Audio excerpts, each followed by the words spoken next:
سلام و عرض ادب خدمت شما دوستان گرامی. به کانال یوتیوبی شهر خورشید خیلی خوش آمدید. امروز با یکی از تحلیل‌های مهم چند ماه اخیر درباره تغییرات ساختاری نبرد روسیه در خدمتتون هستیم. تحلیلی درباره تغییر معادلات قدرت تو شرق اروپا، جایی که ارتش روسیه داره نقشه جغرافیای نظامی اوکراین و ناتو رو بازنویسی میکنه. تو هفته‌های اخیر ارتش روسیه موفق شده بخش بزرگی از استحکامات دفاعی اوکراین رو تو جبهه شرقی از بین ببره. خطوطی که تو یه دهه گذشته با پشتیبانی فنی و مالی ناتو طراحی شده بود و امید زیادی به پایداریش جلوی پیشروی‌های روسیه داشتن. اما حالا از اون دیوار دفاعی فقط اسم و خاطره‌ای باقی مونده. مناطقی مثل آودیفکا، کوراکوه، ووهلدار، کراماتورسک و پوکروفسک یکی پس از دیگری سقوط کردند و به تصرف ارتش روسیه در اومدن یا تحت تهدید مستقیم قرار دارند. باقی مونده این خطوط دفاعی هم عمدتاً بر پایه مدل‌های قدیمی جنگ جهانی اوله: خندق‌ها، سنگرهای خاکی، میدون‌های مین و چند لایه سیم خاردار. هیچ جور استحکام بتونی یا خطوط تونل پیچیده‌ای که امروز تو جنگ‌های مدرن استفاده میشه تو این مناطق دیده نمیشه.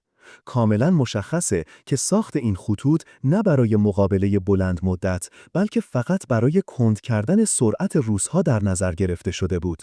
ارتش اوکراین و مستشاران ناتو برای حفظ این سنگرها تلاش کردند تو هر موضع، حتی ضعیف‌ترینشون، سرباز مستقر کنن تا روس‌ها مجبور به استفاده بیشتر از مهمات بشن و سرعت حملهشون کم بشه.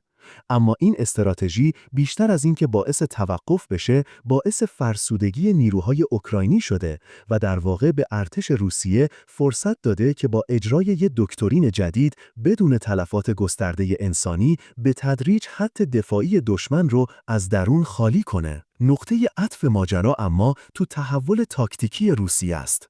روسیه از یک مدل جنگ کلاسیک عبور کرده و وارد فاز جدیدی از نبرد ترکیبی شده.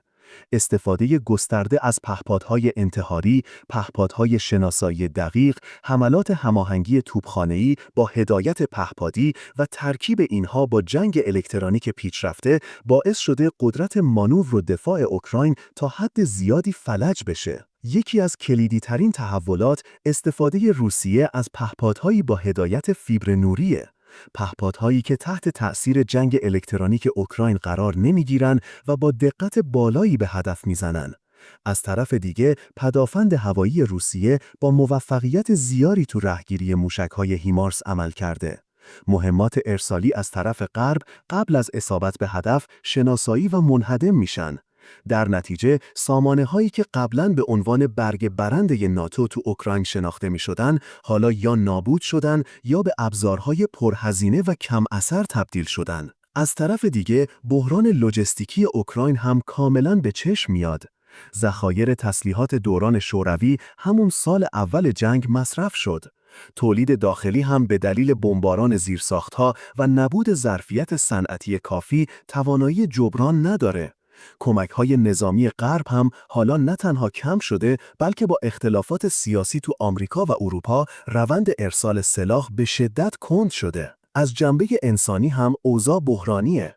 خیلی از سربازها خسته و بی‌انگیزه‌اند. روحیه نیروهای تازه وارد پایین اومده. سربازگیری اجباری با اعتراض عمومی روبرو شده و مهاجرت میلیون‌ها نفر از داخل کشور باعث شده توان بسیج عمومی کاهش پیدا کنه. اما اون چیزی که این تحولات رو تو سطح ژئوپلیتیکی مهم میکنه، چیزی فراتر از خطوط نظامی تو خاک اوکراینه.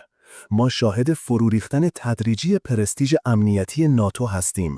پرستیژی که بر پایه بازدارندگی در برابر روسیه ساخته شده بود، حالا تو جبهه‌ای که ناتو به طور غیر رسمی ولی مؤثر توش حضور داره، یکی پس از دیگری داره عقب نشینی میکنه. به همین دلیله که تو چند روز گذشته ناتو با تمام توان وارد میدون شده و اوکراین هم دست به عملیات‌های عجیب و غریبی زده تا یه جوری بتونه روحیه سربازهاش رو احیا کنه. اما مشکل این نوع عملیات‌ها اینه که تعدادش محدوده و فقط برای شوک دادن خوبه، نه برای جنگیدن. این جنگ نه فقط یه جنگ نیابتی، بلکه یه جنگ نمادین برای آزمون ساختار امنیتی غرب محسوب میشه. اگه اوکراین تو شرق کاملا شکست بخوره، پیام این شکست به کشورهای بالتیک، لهستان، مولداوی و حتی اسکاندیناوی هم میرسه. پیامی که میگه پشتیبانی غرب محدود، سیاسی و وابسته به اراده لحظه‌ای کاخ سفید و بروکسله. از طرفی روسیه هم بدون درگیر شدن مستقیم با ناتو موفق شده مرز تأثیرگذاری خودش رو تا عمق شرق اروپا گسترش بده. این یعنی بازگشت یک قدرت کلاسیک با ابزارهای مدرن، یعنی تجدید حیات مفهوم عمق استراتژیک تو دکترین نظامی روسیه. با این روند اگه تغییر جدی تو استراتژی ناتو ایجاد نشه و اگه توازن تو تأمین تسلیحات و پشتیبانی انسانی برای اوکراین برقرار نشه، ممکنه تا پایان سال 2025 نه تنها شرق اوکراین به طور کامل سقوط کنه، بلکه جبهه‌های مرکزی و جنوبی هم تحت فشار قرار بگیرن. در نهایت باید بگیم که جنگ اوکراین به شکل واضحی به جنگ بین دو مدل تمدنی تبدیل شده. مدلی که امنیت رو بر پایه قدرت نظامی میسازه و مدلی که بر پایه ائتلاف‌های سیاسی و وعده‌های متقابل شکل گرفته. حالا باید دید که این جنگ کدوم تمدن رو به پیروزی نزدیکتر میکنه.